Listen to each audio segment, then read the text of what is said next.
কি সাংঘাতিক টেনশন জেগেছিল সেদিন, আমার মুখ দেখে তোমরা নিশ্চয়ই বুঝতে পারছো। বিয়ে বাড়ি গিয়ে কিন্তু একটা কানের হারিয়ে ফেলেছিলাম, তারপরে কিন্তু আমার সানার জন্য আমি সেটা আবার ফিরেও পেয়েছিলাম। তো কিভাবে পেয়েছি এই ভিডিওটা তোমরা দেখতে পাবে। আমার মিনি হার্ট অ্যাটাক হওয়া এই ভিডিওটা তোমাদেরকে পুরোটা দেখতে হলে টাইম ট্রাভেলে করে 1 বছর আগে যেতে হবে। চলো আজ তোমাদের সাথে 1 বছর আগের ভিডিও শেয়ার করব। তো একটা বিয়েবাড়ি নিমন্ত্রণ খেতে গেছিলাম, তার ভিডিও আমি শেয়ার করেছিলাম, কিন্তু সেই বিয়েরই বউ ভাতের নিমন্ত্রণের ভিডিও আর শেয়ার করা হয়ে ওঠেনি। তো বাড়ির গায়ে দেখতে পাচ্ছ আমাদের ছাদ থেকে এত সুন্দর ভিউটা দেখা যায়। এটা ধনধন্য স্টেডিয়াম, অনেকেই হয়তো জেনে থাকবে, আর যারা জানো না তাদেরকে বলি, এটা আলিপুর প্রেসিডেন্সি জেল কোয়ার্টারে। নেক্সট দিন কিন্তু মা মেয়ে সুন্দরভাবে রেডি হয়ে গেছি। যাদের বাড়িতে নিমন্ত্রণ তাদের বাড়িতে দুপুরবেলায় ভাত কাপড়ের অনুষ্ঠানটা অ্যাটেন্ড করার জন্যে। তো সেজেগুজে বেরোতেই সাংঘাতিক একটা ব্লান্ডার হয়েছে। তো কী ব্লান্ডার হয়েছে চলো যেতে যেতে তোমাদের সাথে শেয়ার করছি। এই যে আমরা বেরিয়ে গেছি, আমাদের বাড়ির যেহেতু কাছেই ওদের বাড়িটা, তো ওদের বাড়ি যাওয়ার উদ্দেশ্যে। তো হাঁটতে হাঁটতে যেতে যেতে ওদের বাড়ি পৌঁছানোর পর কিন্তু ঠিক টের পেয়েছি আমার কানে কিন্তু আরেকটা কানে কিন্তু ফাঁকা ছিল। তো মাই আমাকে বলল, তো হঠাৎ করে সত্যিই খেয়াল করতে দেখি এক কানে সোনার কানেরটা আছে আর একটা কানের কিন্তু নেই। তো কি সাংঘাতিক একটা ব্লান্ডার, চিন্তা করো তোমরা তাহলে। এই যে আমার মুখটা তোমরা দেখছো, তখন কিন্তু ভীষণ টেনশনে পড়ে রয়েছে অলরেডি আমি, চারিদিকে অলরেডি খুঁজেও কিন্তু আমি পাইনি। তো ভাত কাপড়ের অনুষ্ঠানটা কোনো রকমে অ্যাটেন্ড করে ওদের বাড়ি থেকে খাওয়া দাওয়া করে আমরা কিন্তু বেরিয়ে পড়লাম বাড়ি যাব বলে। এদিকে সানা কিন্তু সারা রাস্তা বেশ নাচতে নাচতে আসছিল। আমার মেয়েটা যে লক্ষ্মী, তোমাদেরকে তো কি বলবো। তো সেদিনকার কানেরটা আমি কিভাবে পেয়েছি তোমরা দেখো। আমার সানা সোনা কিন্তু আজকে আমার কানেরটা পাইয়ে দিয়েছে, মানে বাড়িতে ছেড়েছে, হয়তো ওই কোনায় গিয়ে হয়তো পড়েছিল কানেরটা। সানা খেলতে খেলতে কানেরটা এনে দিয়ে আমাকে, মানে ওর দাদাইকে দিয়েছে আর কি। দাদাই বললো দেখো তুলি তোমার কানের। আমার সোনা মা, মাটার জন্য কানেরটা পেলাম, মাটা পাইয়ে দিলাম। আমার কি টেনশন হচ্ছিল। চলো, থ্যাংক ইউ সানা। চলো এবার খাবে, চলো তুমি। থ্যাংক ইউ সোনা মা আমারটা।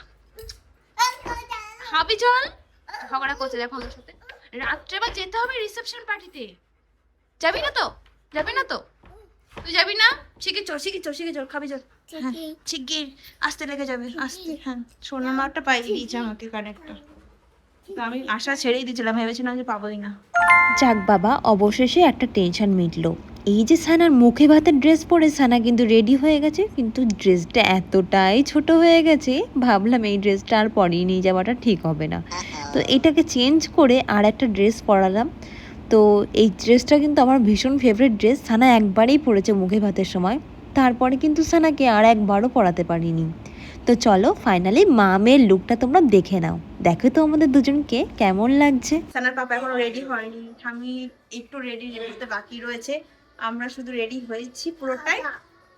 আমাদেরকে কেমন লাগছে বলবো সবাই। চলো যাওয়া যাক, মা মেয়ের লুকটা দেখে নাও তোমরা আজকে। চলে যাই। এই যে আমরা মা মেয়ে মিলে এত যুদ্ধ করে এত সুন্দর করে রেডি হলাম, আর সানার পাপা এসে কেমন 2 মিনিটেই চট করে রেডি হয়ে গেল। ছেলেদের ব্যাপারে এই বিষয়ে কিন্তু একটা হিংসা থেকেই যায়, এরা কি সুন্দর 2 মিনিটে রেডি হতে পারে। আর এদিকে সানা আমাদের বাড়ির ঠাকুর ঘরে ঠিক পিলারের উপরে উঠে দাঁড়িয়ে পড়েছে। তো চলো সানাকে নিয়ে বেরোনো যাক বিয়ে বাড়ির উদ্দেশ্যে। ওই যে আমাদের বাড়ির গায়ে যে ধনধন্য স্টেডিয়ামটা দেখিয়েছিলাম ওইখানেই আছে নিমন্ত্রণ, যখন আছে ওখানেই আছে। তো চলো আজ তোমাদের সাথে স্টেডিয়ামের ভেতরটাও একটু অর্ধেক শেয়ার করতে পারবো। তুমি পাপা কোলে উঠেছো, ওকে হচ্ছে। আমাদের কিউটি সানার 1 বছর আগের ভিডিও তোমরা দেখতে পাচ্ছ, আর আমি নিজেও এই ভিডিওটা দেখে ভাবছি সানা তখন কত ছোট ছিল। 1 বছর আগে সানাকে দেখতে একদম অন্যরকম লাগছে। সানা এখন একটু রোগা হয়ে গেছে আর একটু বেশি লম্বা হয়ে গেছে। যাই হোক, পৌঁছে গেলাম আমাদের ভেন্যুতে। তো পাশে আরও একটা বিয়ে বাড়ি ছিল, মানে ওর মধ্যেই অনেকগুলো সেকশন আছে। তো সেখানে বিয়ে হচ্ছিল, যেহেতু ভেতরটা অনেকটাই বড়, তো অনেকগুলো ব্যাঙ্কোয়েট আছে ভেতরে। তো চলো আমাদের যেখানে নিমন্ত্রণ সেইখানটায় আমরা কিন্তু এসকুলেটারে করে চলে গেলাম। এই ধনধন্য স্টেডিয়ামের ভেতরে কিন্তু আমি ফার্স্ট টাইম ঢুকলাম। এর আগেও 2-3 জায়গা থেকে নিমন্ত্রণ এসেছিল।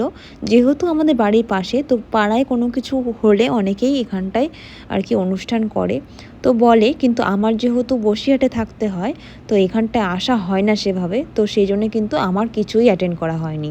সবই প্রায় আমার শ্বশুর শাশুড়ি মা ওরাই অ্যাটেন্ড করে। তো চলো, আমরা আলটিমেটলি পৌঁছে গেছি আমাদের নিমন্ত্রণ যেই ব্যাঙ্কোয়েটটার ভেতরে, সেই ব্যাঙ্কোয়েটটার ভেতরটা তোমাদের সাথে শেয়ার করি। এই দেখো, আমি কিন্তু ঢুকতেই আমাদের চেনা পরিচিত যারা আছে তাদের সাথে কিন্তু দেখা হয়ে গেছে। আর এই দেখো, এন্ট্রি নিতেই সামনে কিন্তু এইখানটায় মকটেল কাউন্টার আর সমস্ত রকমের স্টার্টার কাউন্টার কিন্তু এইখানেই। আর এইখানে কিন্তু সেই সময় বেশ ভিড় ছিল। এক একটা হল কিন্তু বেশ স্পেসিয়াস। আর দেখতে পাচ্ছ চারিদিকটা কতটা জায়গা জুড়ে রয়েছে। আমরা তো ভাবলাম এতগুলো হল এর মধ্যে রয়েছে, এক একটা হলের সাইজ কেমন হতে পারে, মানে যেখানে আর কি এক একটা বিয়ের অনুষ্ঠান হচ্ছে। তো এখানে দেখতেই পাচ্ছ ক্যাপাসিটিটা কতটা, আর এতজন লোক এখানে বসে রয়েছে। আর খুব সুন্দর করে চারিদিকটা অ্যারেঞ্জমেন্ট করা, খুব সুন্দর করে সাজানো কিন্তু চারিদিকটা। আর সানা ঢুকতেই কিন্তু সানার সাথে দেখা হয়ে গেছে। সানার এটা একটা পিপি হবে, তো আমাদের পাড়াতেই বাড়ি তিথিদি। সানা এবার চলে গেছে তার তিথি পিপির কাছে আদর খেতে। পাড়ার বিয়ে বাড়ি বলো বা যে কোনো অনুষ্ঠান বলো, সবাই মিলে এক জায়গায় হলেই কিন্তু বেশ আনন্দ হয়, সবার সাথে দেখা হয়। যেহেতু আমি অনেকদিন পর পর ওখানে যাই কোনো কিছু অকেশন ওয়াইজ, তো সেই কারণেই। তো চলো, এইখানটায় তোমাদেরকে বউয়ের সাথে দেখা করি। তোমরা কিন্তু কমেন্টে অবশ্যই জানিও নতুন বউয়ের রিসেপশন লুকটা কেমন লাগছে। সানা যে সেই উঠলো স্টেজে গিফট দেওয়ার জন্য ঠাম্মির কোলে চড়ে, তারপরে কিন্তু সানাকে স্টেজ থেকে নামাতে একটু প্রবলেম হচ্ছিল। তারপর সানাকে অনেক বুঝিয়ে বাজিয়ে এই নিচে নিয়ে এসে সানাকে এখন দেওয়া হয়েছে মকটেল। সানা কিন্তু মকটেল খেতে বেশ ভালোবাসে, তো সানাকে একটু দিচ্ছিলাম আর আমি একটু খাচ্ছিলাম। আর ঠান্ডা যেহেতু বেশি তো দেওয়া যাবে না, তাই অল্প অল্প করেই ওকে দেওয়া হচ্ছিল। সানা তো ওইখানে গিয়ে দেখছি বেশ মজাসে আছে আর বেশ আনন্দ করছে। সানাকে দেখলেই তোমরা বুঝতে পারবে। এই দেখো, একবার সোফার ওপরে উঠছে, একবার এদিকে যাচ্ছে, একবার সেদিকে যাচ্ছে। তো সানার আনন্দে কিন্তু শেষ নেই। তোমরা নিশ্চয়ই দেখছো সানাকে। আর চারিদিকে সবাইকে দেখাচ্ছি, সবাই কিন্তু এবার স্টার্টার খেতে ব্যস্ত। আর চারিদিকে যে একটু ছোট ছোট করে আস্তে আস্তে গান বাজছে, সেই গানের তালে তালে কিন্তু সানা সুন্দরভাবে নাচ করছে। সানা কিন্তু আমাদের বেশ নেচেই চলেছে, সেই কখন থেকে নেচে চলেছে তোমরা তো দেখতেই পাচ্ছ। গান বাজছে ওইদিকে, নাচ হচ্ছে সানার এইদিকে। তো চলো, এদিকে সানাকে সানার পাপাকে একটু পাশে বসি দেখাই, ওরা দুজন সোফাতে বসেও কন্টিনিউয়াসলি নেচে যাচ্ছে, দেখতেই পাচ্ছ তোমরা। আর মুখের এক্সপ্রেশনটা জাস্ট দেখো, আমি ওকে দেখছি আর আমি মনে মনে হেসেই চলেছি যে কি গানে কি এক্সপ্রেশন দিয়ে নাচ হচ্ছে। চোখ মুখের আটকায়দা আর ভাব দেখলে তোমরাও কিন্তু তোমাদের হাসি অবশ্যই কন্ট্রোল করতে পারবে না। আর এইদিকে দেখো, সানার পাপার সাথে সানার পাপার ছোটবেলার বন্ধুদের সাথে দেখা হয়েছে। অনেকদিন পর বন্ধুদের সাথে দেখা হলে কতটাই না আনন্দ হয়, তাই না? অনেকদিন পর পুরনো বন্ধুদের সাথে দেখা হলে যেটা হয় আর কি। আর এদিকে আমাদের সানা দেখো স্টাইল করে আমার ব্যাগটা নিয়েছে, অথচ ব্যাগটা কিভাবে নেবে বুঝতেই পারছে না, কারণ জামাটার এমন স্টাইল হাতটা ভেতরে ঢুকে রয়েছে। সেই জন্য সানাকে একটু হেল্প করলাম ব্যাগটা বাইরে এনে সানার হাতে স্টাইল করে ব্যাগটা দেওয়ার জন্য।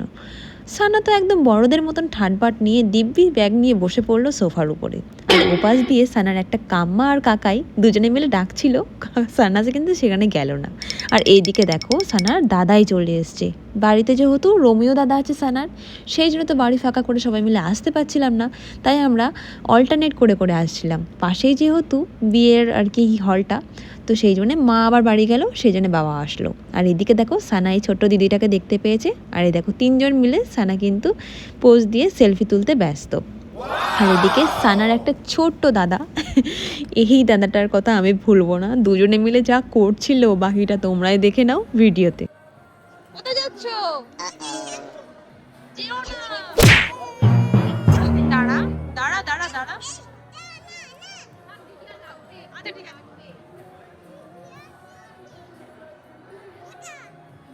ওরে বাবা,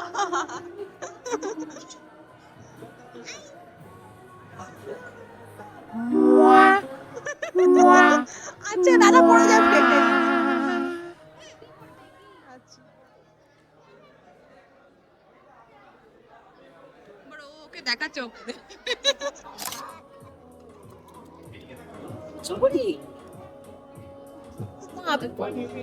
চশমা ব্যাস গেল, চশমা গেল, দিও না। অবস্থা কেন দেখো, শুয়ে পড়েছে। আরে তুই ওঠ সানা।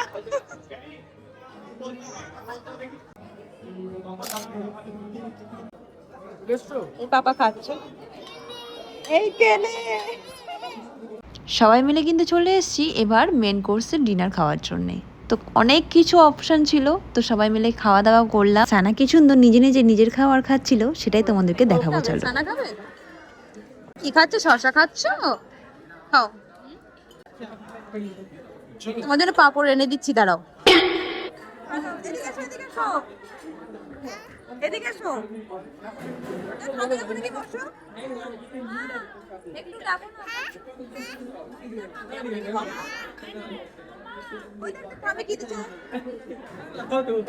এটা যেহেতু 1 বছর আগের একটা বিয়েবাড়ির ভিডিও, সেই জন্য কিন্তু কি কি মেনুতে ছিল সেসব আমি বলতে ভুলেই যাচ্ছি। সেই জন্য আর বললাম না যে কি কি ছিল, তোমরা দেখেই নাও। ডিনার শেষ করে আমরা কিন্তু বসে গেছি ডেজার্ট খাওয়ার জন্য। ডেজার্টগুলো খুবই ভালো ছিল। সানা যেহেতু ওইদিকে চলে গেছিল, সেই জন্য ডেজার্টের লোভ দেখিয়ে সানাকে কিন্তু ডাকা হচ্ছিল। না খেয়েছো? খাওয়া ডান। চলো এবার বাড়ি যাই। একটু টাটা করে দাও, একটু টাটা করে দাও। টাটা। বাড়ি যেতে হবে, মুখ টুক মুছিয়ে দিই। চলো, হ্যাঁ ঘুমাতে হবে, অনেক রাত হয়েছে। চলো চলো চলো। বিয়ে বাড়ি মিটলো, এবার সানা চললো সানার ঠাম্মির হাত ধরে বাড়িতে। ঝগড়া করছিস তুই?